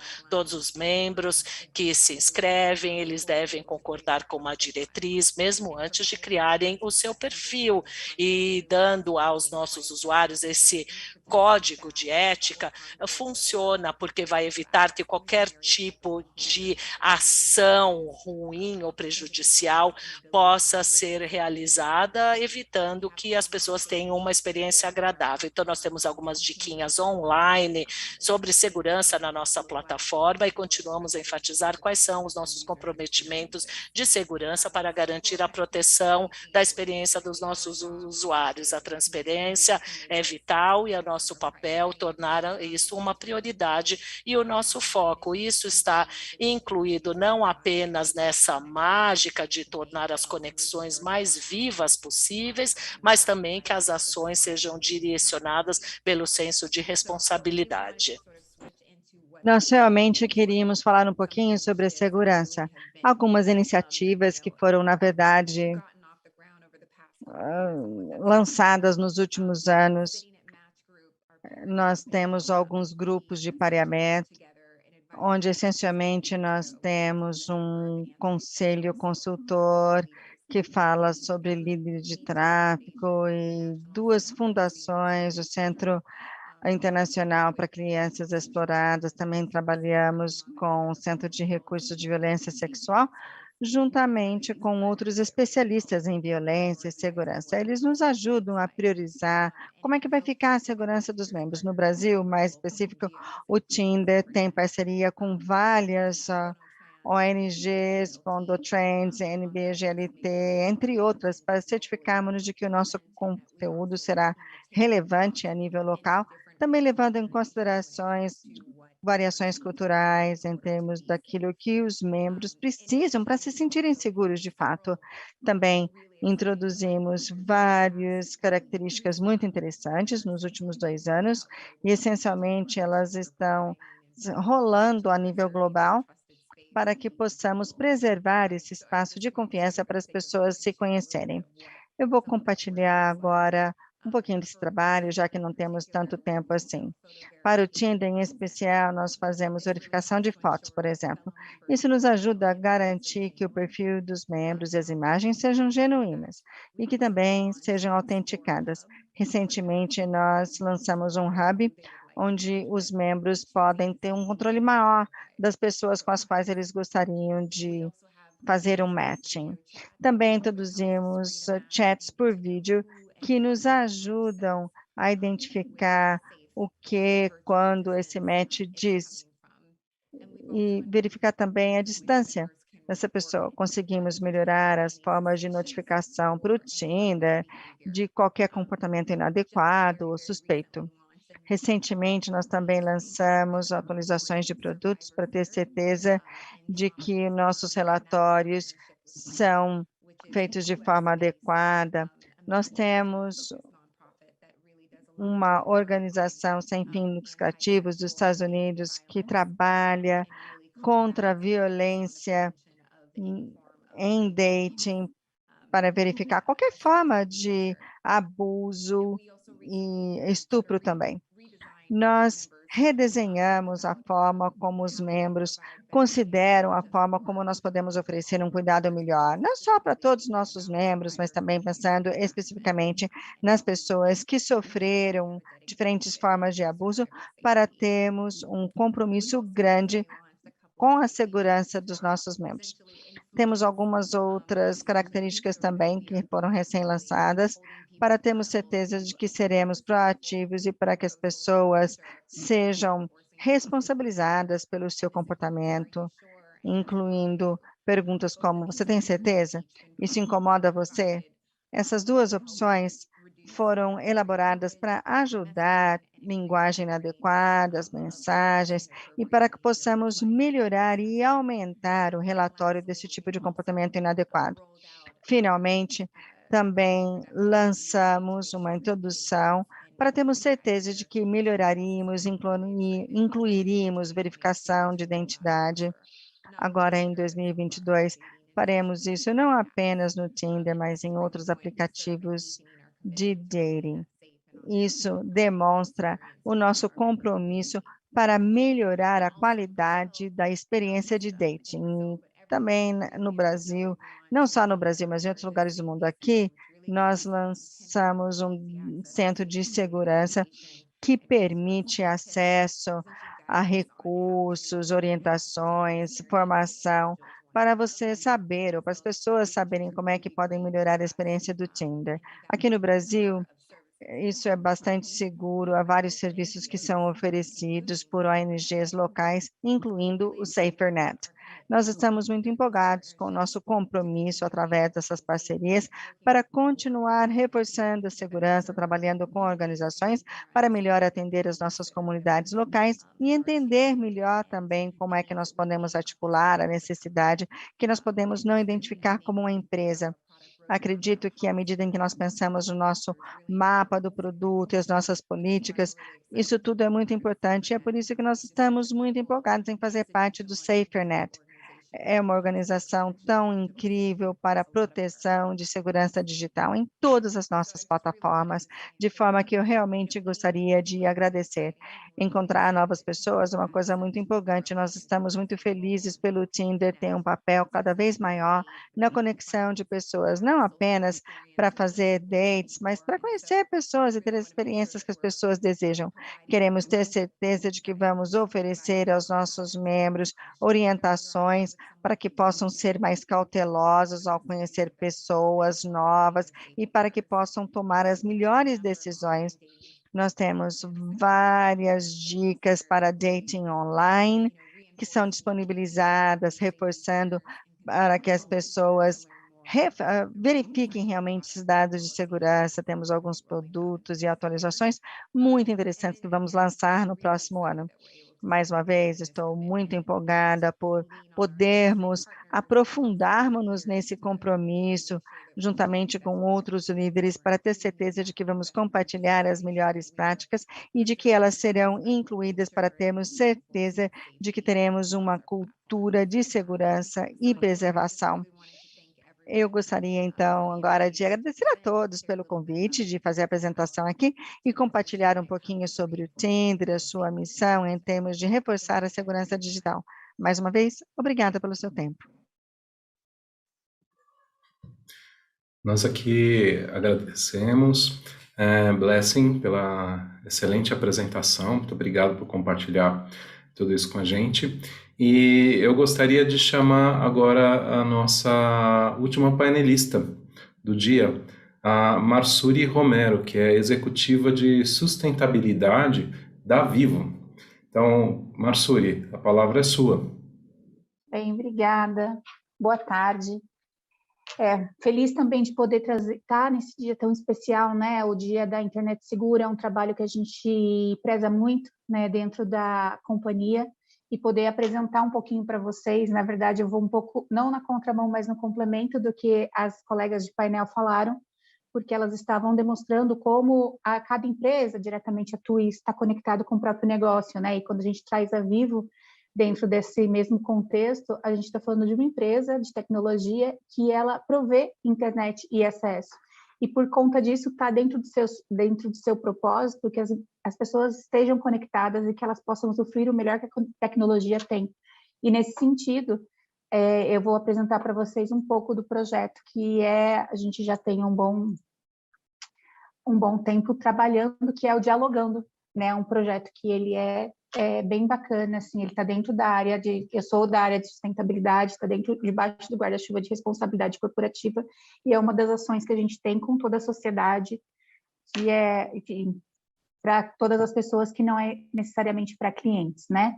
Então, a gente trazendo um breve contexto, né? A gente sabe que os dados que talvez vocês já tenham falado durante o dia, eu acompanhei algumas partes, também consegui acompanhar mais na parte da manhã, né? Mas no mundo nós temos 4 bilhões e meio de usuários dentro da internet, e no Brasil são 150 milhões, né? Então a gente passa grande parte do dia conectado, né? E temos essa média 6 horas, contexto mundial, e 9 horas no Brasil, né? E ver que isso é um dado crescente, porque cada ano que passa, as gerações elas já nascem conectadas e vem com isso dentro, já é um contexto muito próximo, né? E relevante, e ao mesmo tempo que outras pessoas vão chegando, assim como a gente fala bastante da questão da criança e do adolescente, a gente tem as populações que antes também, o pessoal mais velho, terceira idade, que não estava tão conectado, também migrando para isso, né? Isso aconteceu principalmente quando teve a questão do contexto da pandemia, e nós tivemos que, muitas vezes, usar a rede, foi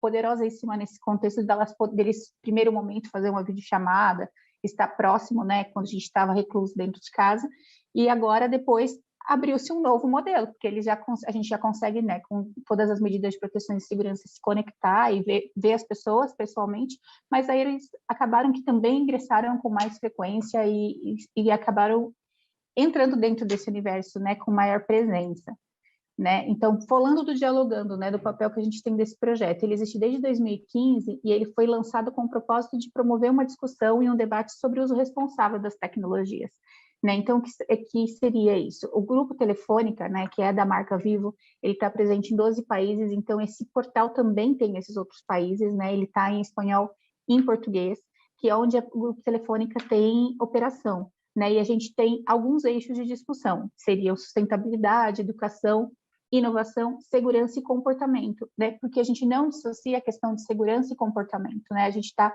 na verdade, assim, a gente viu todas as formas que a gente tem, só que a gente tem ferramentas dentro dos ambientes, das plataformas, né, para atuar, só que se a gente não incentiva um comportamento seguro, ou esclarece muitas vezes para as pessoas como isso funciona, acaba que a gente tenta decodificar isso para o grande público, de forma que as pessoas se apropiem, conheçam que existem meios, conheçam consequências e atuem e tenham um comportamento realmente seguro dentro da internet, né?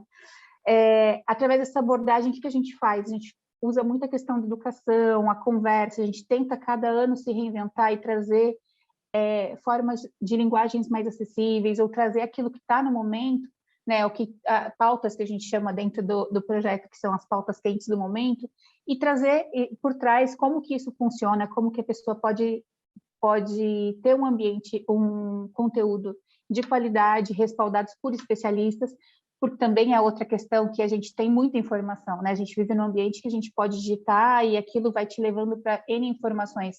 E qual que é a proposta do Dialogando? Que a gente traga fontes confiáveis, né? E geralmente faça parceria com essas empresas para explicar como funciona, trazer conteúdos que vai levar com que a pessoa tenha um comportamento e uma atitude digital saudável, e que ela possa entender o que ela pode fazer para se prevenir, ou como ela pode atuar dentro desse ambiente, que a rede realmente seja segura, né? Então, a gente propõe que as pessoas se conectem de forma segura, né? E que elas possam, e dentro disso está no contexto do propósito da própria companhia, da Vivo, que é ter um ambiente, as pessoas conectadas, mas que elas possam viver o melhor dessa conexão estar num ambiente conectado de forma saudável, como a própria proposta do painel, né? Então, o propósito do Dialogando é a gente promover debates e discussões reais e construtivas de diversos pontos de vista e refletir como isso pode acontecer.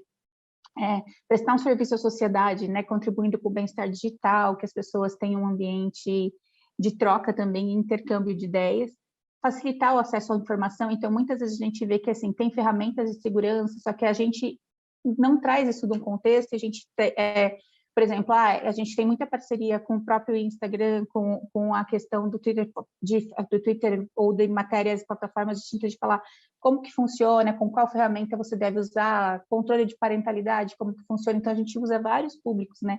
A gente tem orientação para jovens e crianças, adolescentes, mas a gente tem orientações para os pais, a gente tem orientação para a questão da terceira idade, como que não se relacionar, pegando um pouco do que a gente fala, usa do próprio Tinder, a gente já teve matérias, né, falando sobre Deu Match para o mundo, falando sobre Tinder, Par Perfeito. Então, a gente tem várias, e explicando como, desmistificando a questão do que pode ser inseguro, o que não pode ser apropriado, pode ser, às vezes, inapropriado. Então, a gente acaba abrindo uma conversa, tentando traduzir e incentivar que as pessoas usem o melhor da internet e tenham, ao mesmo tempo, tenham cuidados ou tenham alertas do que pode ou não deve fazer. Para pais também, a gente tem muita questão de os filhos, devo, não devo, qual seria o melhor caminho, o que fazer, né, com relação a controle parental, o que substitui a conversa, o que deve fazer, a ferramenta é importante, mas a conversa não pode ser substituída, enfim, a gente tem essa questão desse claro propósito de fazer essa conexão e trazer tudo isso e se propõe a trazer todas essas informações para as pessoas que estão na rede de forma mais fácil, acessível, mas principalmente tentar sempre ter esse respaldo de ser fontes confiáveis para esse tipo de informação para os nossos usuários, né, do portal. Né? Dentro da questão de segurança, né, a gente traz muito fala sobre crime virtual, matéria sobre comportamento seguro, parentalidade, como eu citei, a questão da proteção de dados, tecnologia, hacker. A gente fala também sobre a questão de Black Friday, eu tenho como não cair em armadilhas, como a questão de Pix também, a gente fala, segurança na era digital, seguro ou não comprar moedas, criptomoedas, Bitcoin, a gente está sempre com umas pautas muito próximas daquilo que tem sido buscado, está ativado, mas a gente sempre tenta trazer o lado de como isso pode ser bom, positivo ou negativo, o que fazer para que ele seja usado e seja benéfico para todo mundo, né? A gente, pegando um pouco da questão de comportamento, que é um dos pontos, né? A gente ter uma questão, ter ferramentas e ter espaços, né, sobre discussão, eles vão servir se a pessoa ter atitudes digitais positivas também. Então, a gente também traz a questão muito próximo, e a gente, até pegando e fazendo um paralelo desses últimos 2 anos com questão de pandemia, né? Logo que a gente começou, quando começou o advento da questão da Covid-19 no Brasil, a gente foi um dos primeiros portais que começou a falar sobre questões que estavam muito próxima das pessoas, né? Por exemplo, a gente foi questão de saúde mental, a questão da como fazer mobility. As pessoas começaram, de um dia para o outro, todo mundo se trancou. E aí, nesse momento, a gente foi em muitas pautas de opções de lazer, né? Como fazer jogos online, como que estuda, como que a gente se comporta, porque a gente estava ali num momento que as pessoas estavam sendo bombardeadas de informação, que elas precisavam saber como que elas lidavam com aquilo, né, tentavam se manter normal dentro daquele contexto, e aí a gente foi explicar como que a gente faz para ter um namoro online, sendo ele na terceira idade ou não, como que a gente pode tentar manter o equilíbrio, aplicativos que podem ajudar a gente a meditar, aplicativos que podem ser de leitura, aí a gente evolui até para a questão de, como que a gente faz para fazer uma assinatura digital, já que não tem cartório, a gente nem pensava nisso antes, né? Então, eu só posso assinar o documento digitalmente. Aplicativos de assinatura digital. Então, tudo isso dentro do Dialogando, a gente tenta ser um hub que facilita a vida das pessoas, né? E isso sendo em momentos específicos ou não. Então, a questão de pautas, a gente fez muita matéria sobre questões de mobility, sobre como ter um ambiente saudável, como tentar manter o equilíbrio entre conciliar a vida com o digital, o home office também com filhos, como educar nesse momento, como ter aulas, como que tem aula homeschooling e aula, então, enfim, essas conversas foram bem importantes e a gente viu que ia ir de encontro com a expectativa das pessoas, né? E então a gente se propõe a ter conversas sobre N assuntos, sobre e informação, né? A gente fala de conversa, mas assim, informação que provoque conversas e que as pessoas consigam ter um ambiente, usar a rede da melhor forma possível, né? A gente também teve uma questão de se reinventar, então, muito quando começou o Dialogando, a gente fazia muita matéria. Mas a gente vê que tudo isso vai mudando conforme, né? A gente depende do público, tem a questão que tem coisa que é muita novidade, então a gente foi expandindo, né? Então, desses 7 anos já que tem o portal, de 2015 para cá já são 7 anos que a gente trabalha com esse material, a gente fazia muita matéria escrita, mas a gente evoluiu para vídeo, depois a gente fez podcasts, né? Que também a gente vê que tem bastante gente que consome esse tipo de informação, então a gente quer, na verdade, facilitar que as pessoas consigam acompanhar do que a gente está falando, e o último que a gente lançou, que agora tem conversa para tudo, que são webséries, são séries pequenininhas que a gente traz convidados especiais para falar de temas diversos, né? Inclusive agora nesse mês a gente comemorando o mês da internet segura dentro do portal, a gente vai falar sobre segurança em games, vai falar sobre a questão de novo de fake news, que é bem importante, é uma das matérias mais acessadas que a gente tem no portal, sobre que a gente lá atrás, antes das eleições de 2018, que teve essa questão do advento de muita questão social, a gente já tinha matéria falando sobre fake news, então é uma das matérias mais acessadas ainda no portal, que é fake news, como combater, enfim. A gente tem, por exemplo, tem matérias que, muitas dúvidas, né, que as pessoas falam se deleta ou não deleta, como que eu me apago de uma rede social, como que eu deveria ou não fazer, também entra nessa questão de meio que um aconselhamento do que fazer, então a gente tem algumas matérias que não se propõem a isso, mas a gente tem muita interação com os usuários do portais que pedem dicas, que pedem conselhos, então a gente acaba fazendo um pouco essa questão, porque a gente tem um pouco de tudo, né? Na verdade, a gente conversa de muitas coisas que tem na rede, mas a ideia é que a gente consiga acessar uma das matérias acessada até por pessoas não só, embora ele tenha nascido com foco também em questões de criança e adolescente, mas namoro na terceira idade, como namorar no ambiente online, né, e algumas coisas que a gente consegue perceber que o nosso público também ele se diversifica bastante. Né? Então, hoje a gente tem um resultado bem bacana, né? A gente tem mais de 700 matérias publicadas, a gente tem uma marca de mais de 5 milhões de acessos, né? Então, na verdade, a gente consegue ver que cada ano que passa, a gente tem números bem expressivos, né? São acessos orgânicos, ou seja, que as pessoas buscam e procuram a gente acredita muito que isso vem porque as pessoas realmente querem, né, estar nesse contexto, querem estar conectadas, então quando a gente consegue trabalhar e trazer matérias relevantes que são de interesse das pessoas, mas que a gente consegue trazer alertas importantes, né? Então a gente fica bem feliz porque cada vez mais a gente preza que a internet tenha esse espaço, né, de conversa para que ela seja saudável, para que ela seja positiva. Então, a gente se alimenta junto das propostas, né, das outras. A gente tem um propósito de trazer luz para as atividades, que são diversas atividades bacanas, porque a gente quer mais conversar e trabalhar em rede com todo mundo, né? Então, isso é muito... Acho que a gente acredita que muito do sucesso desse projeto, né, e da gente conseguir atingir e alcançar tanta gente, é que a gente traz um pouquinho de tudo, um mix, né, de informações, mas que elas vêm falar direto com o público final, que é todo mundo que acessa e que está na rede, né, no dia a dia.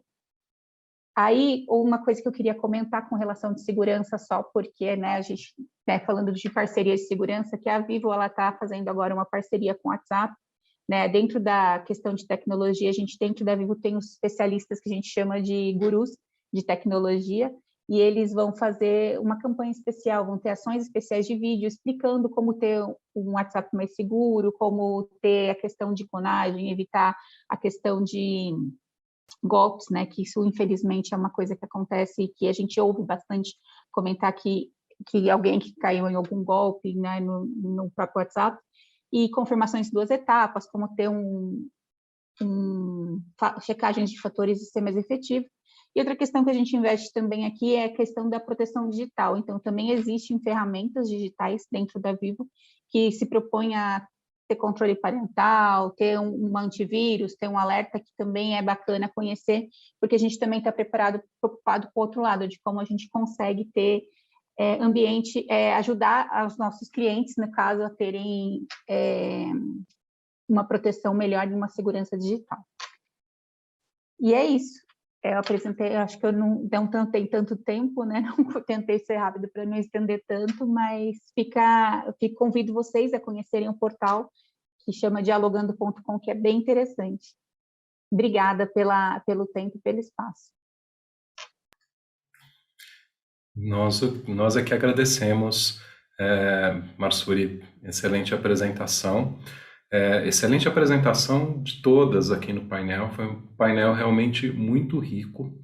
E, infelizmente, a gente já estourou assim, todos os limites de tempo, extensões e tudo mais. Então, a gente não vai conseguir fazer a rodada de perguntas. O Carlos Afonso, o Demi, que vão fazer aqui a palestra seguinte, o painel seguinte, já estão esperando há um tempão. Tem bastante gente que já está entrando também para assistir a apresentação deles, não tem como. O pessoal da organização aqui me garantiu que vai fazer um apanhado de todas as questões que apareceram aí no chat do YouTube, vai passar para vocês terem ciência. Se tiver alguma condição de responder aí em algum canal off, mas se não, pelo menos para terem ciência das questões. Olha, eu vou fazer aqui um último comentário, não em relação ao painel, mas me deram essa oportunidade aqui, o microfone na mão, falando sobre segurança, e eu já falei que é uma grande honra estar aqui no evento, e assistindo a Kelly no painel anterior, ela vai falando de várias ações que o pessoal do NIC-BR faz, que o pessoal do CGI faz, para promover a segurança, né? E eu sempre fui um espectador nisso, um usuário interessado como cidadão, interessado como usuário de internet, né, nessa questão. Mas aí nesse último ano a gente teve a oportunidade, a minha equipe teve a oportunidade de desenvolver também um projeto de conscientização sobre segurança, que é o Cidadão na Rede. Alguns de vocês conhecem. São videozinhos curtos de 15 segundos. Não só sobre segurança, sobre o uso da internet no geral. A gente quer educar melhor o usuário da internet para ele ter ciência de como a internet funciona, de como, criar uma senha melhor, de como se comportar de forma melhor na internet, sobre os riscos, sobre direitos e deveres que ele tem na internet. E outras questões, então questões técnicas, questões comportamentais, direitos, deveres, questões de segurança. Várias equipes do NIC-BR acabam ajudando a gente com conteúdo, e a minha equipe, apesar de ser uma equipe técnica, uma equipe que tem um monte de engenheiros e analistas, a gente desenvolve os videozinhos, as animações, a gente compila isso porque é a questão de conseguir explicar o tema técnico para o usuário final. Enfim, fica aí a propaganda que eu não podia deixar de fazer aqui. O pessoal tendo entregado o microfone na minha mão, cidadãonarede.nic.br. Rodrigo, você vai fazer um comentário? Então, muito obrigado a todos, muito obrigado ao pessoal que também está nos acompanhando, fazendo os comentários, assistindo. Peço desculpas por não poder fazer a rodada de perguntas. Rodrigo. Obrigado, Moreiras. Realmente é uma pena, a gente todo ano sofre com essa falta de tempo, a gente promete que vai tentar ampliar ainda mais. Esse ano a gente tirou um painel da programação para ter mais tempo nos outros painéis, mas a gente sabe que o tema exige realmente mais espaço e a gente promete ampliar, talvez, para o próximo ano, o painel ainda maior. Mas agradecer muito a Natália Paiva, a Flávia, a Marília, a Blessing, a Marsuri e a Natália Neri também, que já teve que sair, e você, Antônio, por esse painel. Lembrando que está tudo registrado, o pessoal que chegou depois ou não conseguiu completar tudo, todo o material continua disponível no site diainternetsegura.org.br. Lamento muito por a gente realmente não poder fazer as perguntas, mas já encaminhamos para as palestrantes, e a gente convida vocês também a conhecerem mais as centrais de segurança das plataformas que aqui tiveram, né? A Marsuri terminou apresentando o Dialogando, mas cada plataforma aqui presente tem as suas centrais de segurança, e eu sou testemunha de que estão melhorando, as letras aumentaram de tamanho, cada vez mais a gente tem vídeos didáticos, e são espaços importantes que a gente às vezes ignora, das plataformas também comunicando as suas políticas, as suas ferramentas, como vocês viram aqui. Então, não deixem de visitar as centrais de segurança e conhecer mais e mandar suas dúvidas também quando tiver sobre como usar melhor as plataformas. Então, muito obrigado, Moreiras.